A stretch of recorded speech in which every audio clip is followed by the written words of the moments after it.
Por que a gente tem... Eu já viajei, já fui pra alguns outros países. E uma coisa que eu sempre reparo é que cada canto tem uma cerveja muito diferente. Então, pô, eu lembro... Cerveja americana, normalmente a cerveja mais pro povo geral, acho horrível.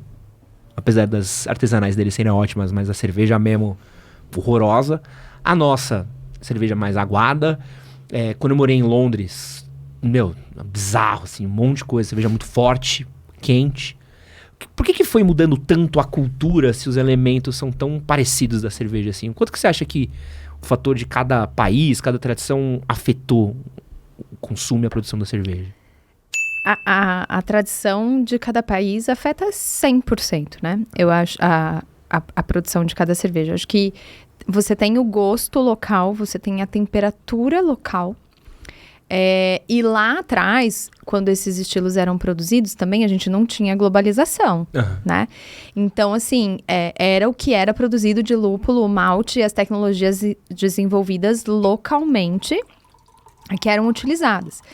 Então, se a gente parar para pensar assim, né? A gente chama até de escolas cervejeiras.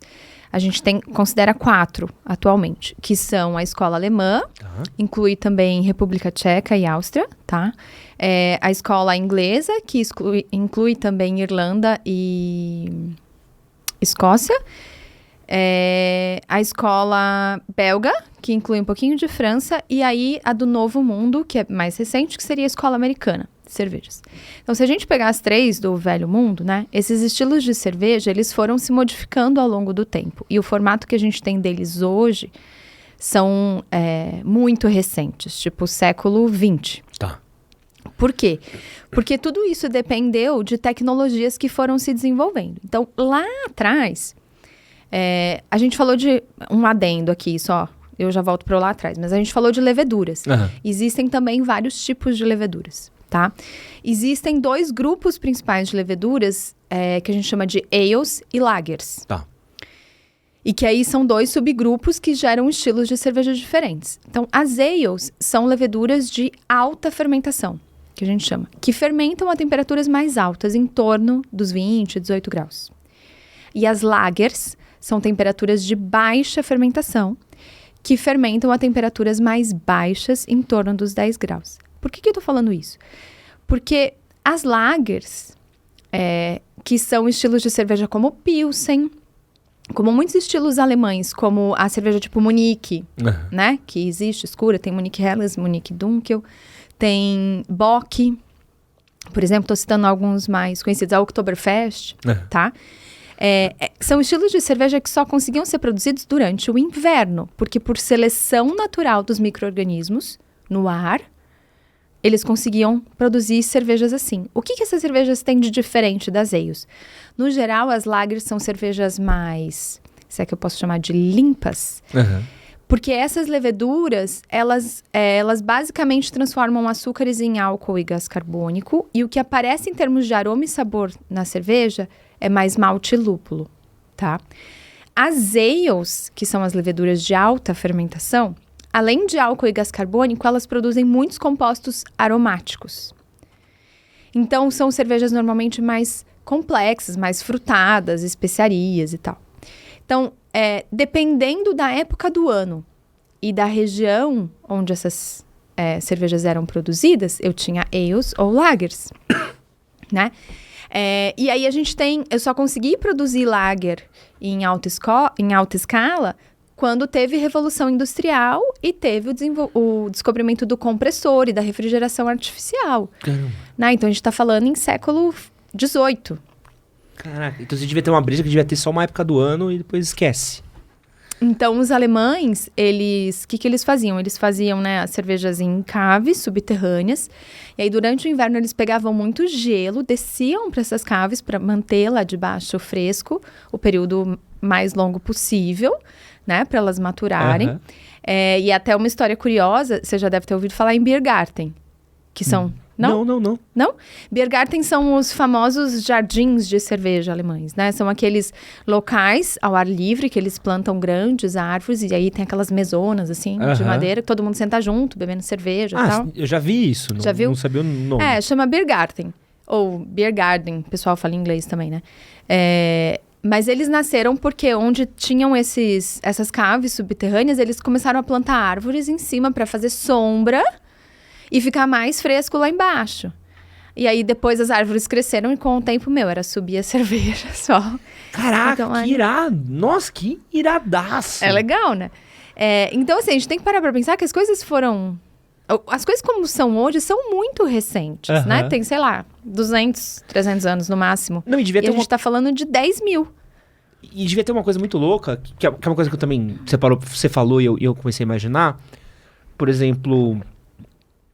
Que nem precisa ir muito longe. Vamos 30 anos atrás. Que não tinha internet, viajar era uma coisa um pouco mais difícil e tudo mais. Você tomava uma Skolzinha aqui no boteco da esquina, a cerveja era isso. Você não sabe como é que é a cerveja que serve na Alemanha, na Escócia, não sei o quê.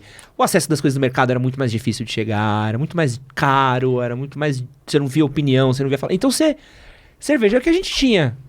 Exatamente. Então a troca devia ser muito mais difícil de você poder unificar ou poder fazer e tudo mais.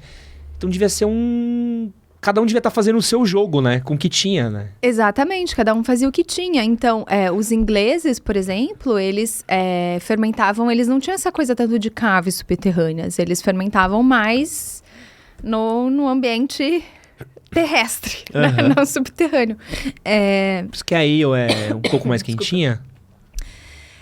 Por isso que são as ales, né? Tem temperaturas um pouco maiores. Eles tinham a tendência de utilizar os barris de madeira um pouco menores que os alemães, né? E com os ingleses foi onde rolou a Revolução Industrial. Uhum.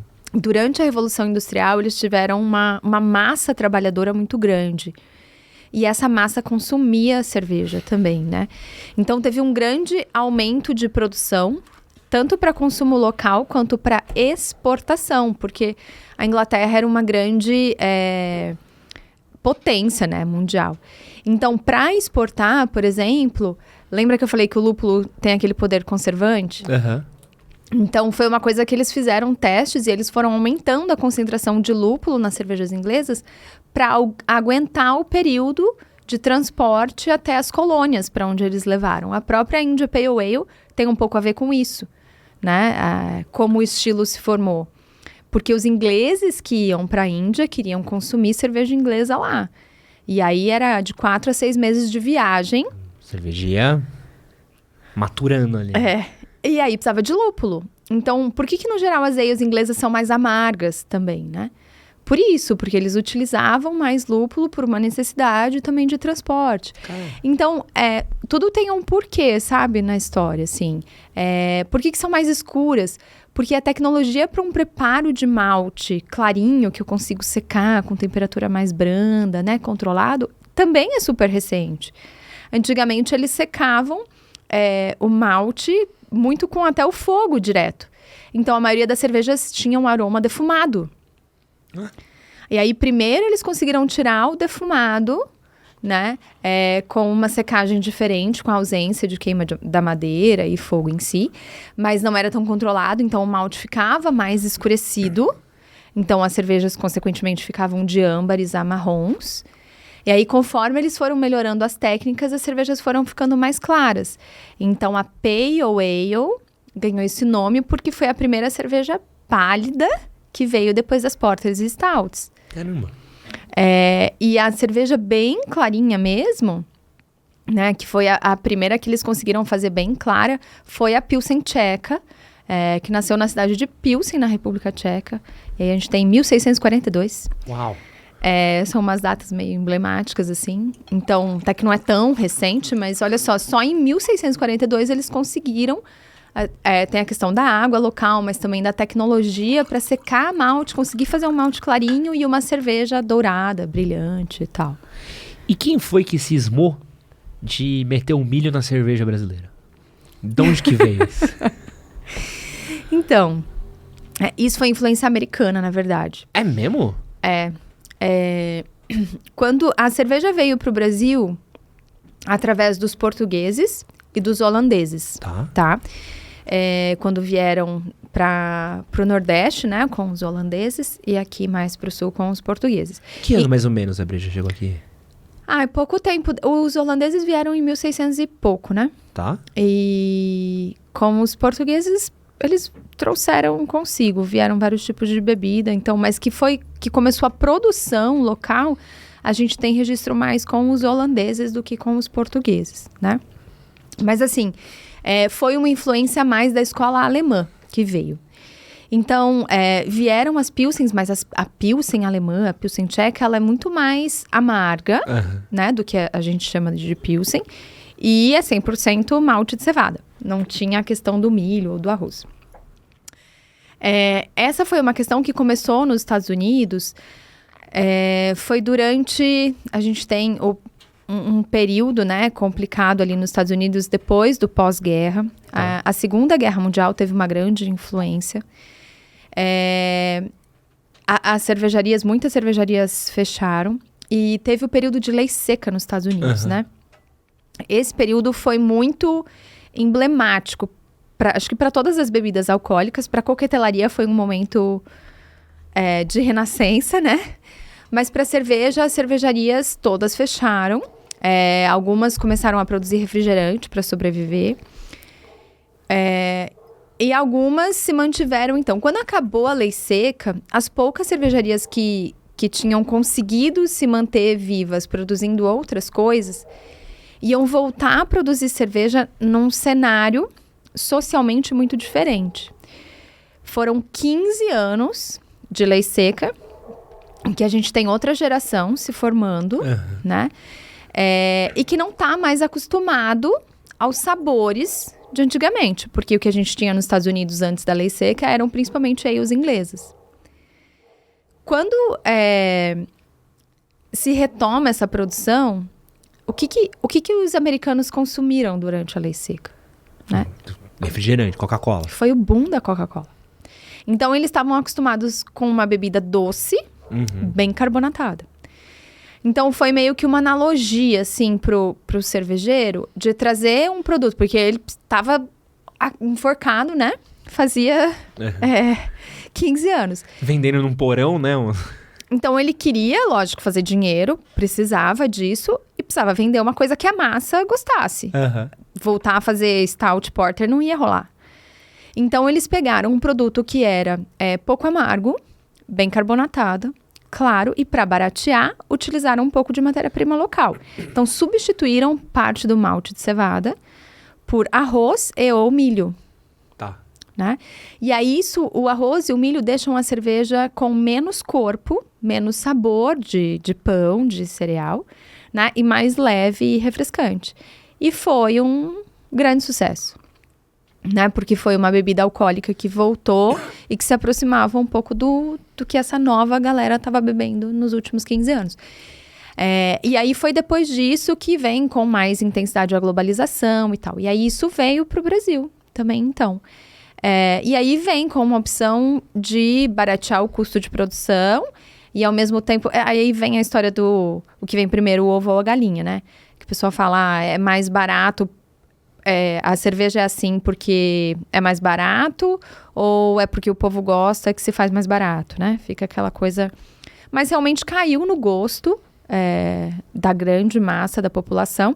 Mas o que aconteceu foi que aos poucos foi se aumentando essa proporção de milho. No Brasil, mais milho. Nos Estados Unidos, eles usam bastante arroz também.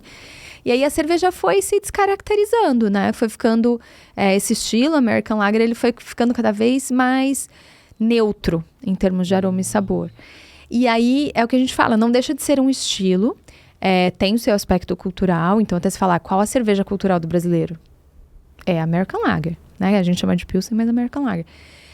Mas ela praticamente não tem amargor, ela não tem aroma, ela não tem corpo, né? Ela é aquela bebida que você toma para refrescar, mas você não tá prestando atenção no líquido em si. Uma dúvida, que essa é uma crítica que eu sempre vi meus amigos cervejeiros e falando, cerveja de milho.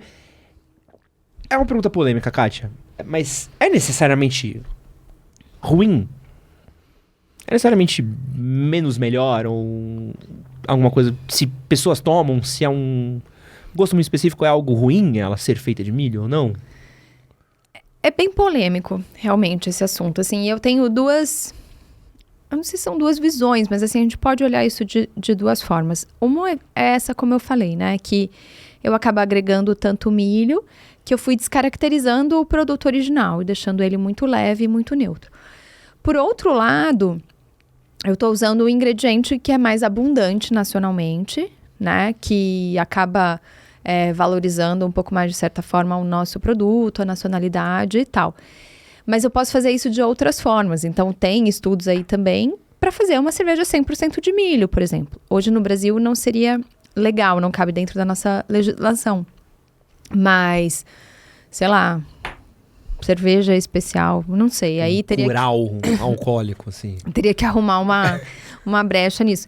Mas eu preciso de outras artimanhas, né? Porque, assim, a composição nutricional do milho e do arroz é diferente do da cevada e do trigo, por exemplo.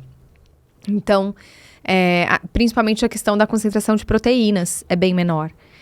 E a proteína é super importante para o processo de fermentação, para não dar defeitos aromáticos, para a composição da espuma, por exemplo, né? Se eu não tenho proteína, não formo espuma.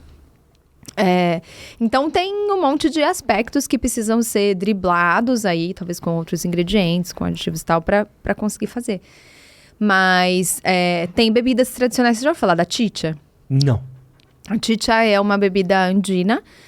No Peru, por exemplo, eles produzem bastante, né? E é fermentado a partir do milho. E aí, só que lá tem aquela grande variedade de tipos de milho também, né? Milho roxo, milho gigante, milho pequeno, não sei o quê. E o comum eram comunidades indígenas. As mulheres mastigavam o milho e cuspiam. A cara dele foi ótima. Voltando. Eu tinha anotado Chicha aqui pra ir atrás. Vai riscar. Chicha não. Não, hoje em dia, as comunidades mais tradicionais ainda fazem assim, mas... E por que as mulheres? Porque... Tem umas curiosidades malucas, né? E eu vou emendando as curiosidades. Por favor, isso é ótimo. Mas é porque na nossa saliva a gente tem a alfamilase, que é a enzima que quebra o amido. E as mulheres têm uma concentração de alfamilase maior do que os homens na saliva.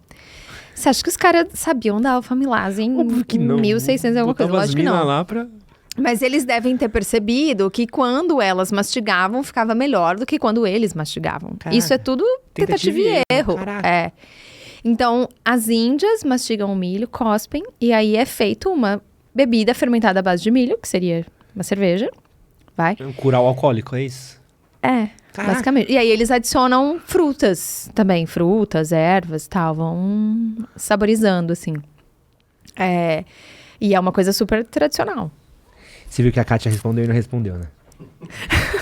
A pergunta aqui que eu nem vou fazer pra Kátia, vou fazer aqui pro Gabriel aqui, ó. Se abrir a geladeira da Kátia, tem cerveja feita de milho lá? Só pra gente saber.